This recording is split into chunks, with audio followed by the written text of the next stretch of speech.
بونجور بتوقيتي، شلونكم؟ شخباركم؟ شكو ماكو؟ اليوم ما طليت عليكم. قعدت صوتي مبحوح، ما خليت ستريبسلز، ما خليت دواء، ما اخذته، ما ادري ليش صوتي رايح. انا اوريدي البارحة قلت لكم عندي وجع بحلقي. anyways اليوم تخيلوا صحيت الساعة 9 الصبح، خلصت هواية شغل كان عندي اياه.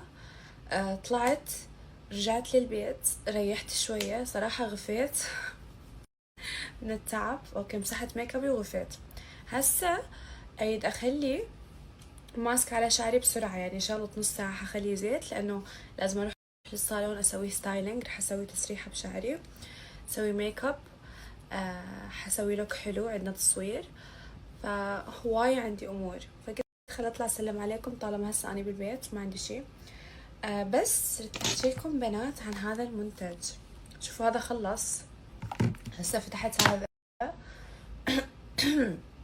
سوري اسفة على صوتي. هسه فتحت هذا بنات، يعني دائما لون البشرة نخليها صافية ولون واحد. أنا even لو نعرف الفيتامين سي سكرين شوت، راح أحط لكم أنا من وين أشتريه. أستخدم بهاي الطريقة، أحط هي أدمجة 4 شهور من لون واحد. تقدرون تستخدموه للركب وللأكواع، بس استخدمته قوي حتحسوا. هسه بلشت بهاي، يعني انت اكيد تسوين سكيب لستورياتي. هذا صدقيني هذا حطيت لك رابط الشراء بالستوري اللي قبله. قلت لكم ما تستيت، ما ادري ليش. انا شعري على فكره اعاني منه بهاي الشغله، ايش قاعد استخدم منتجات.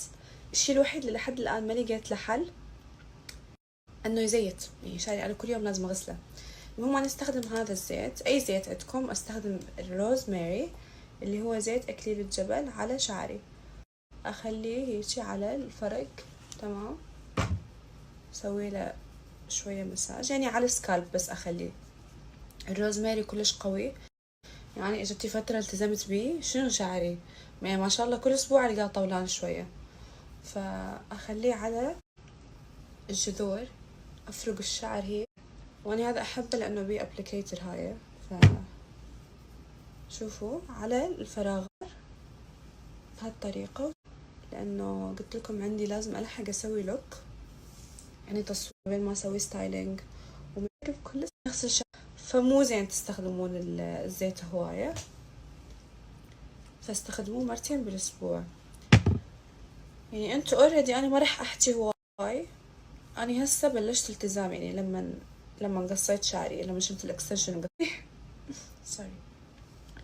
ف بلشت التزام جدي، فانا ما راح احكي شلون راح يصير. ما شاء الله طول واحد. ف يوم تشوفون النتائج علي عامل لا تورطون، خاف انتو خايفين اللي اقول لكم عليها الفيتامينز. اذا مو ونطول شعرنا سوا ونعتني بشعرنا سوا، مو شرط على مود الطول يثخن. يعني انا شعري اوريدي الحمد لله ثخنان، شعري كان اخف من هيك بهواية انتو تعرفون. ف يثخن، يطول، يصير بيه لمعة، يصير صحي. هاي الاشياء كلها بالبرودكت، المنتجات تستخدموها بالزيوت وما ادري شنو رح يطول بيها شعر. شوفوا البيبي وخضروات وفواكه، بس هذا أكلي حرفيا. حتى زيت ما أدخل الأكلي، ما أكل شي مو صحي. وين تصوير. هسه قلت لكم رح أسوي سكين كير بسريع سريع سريع.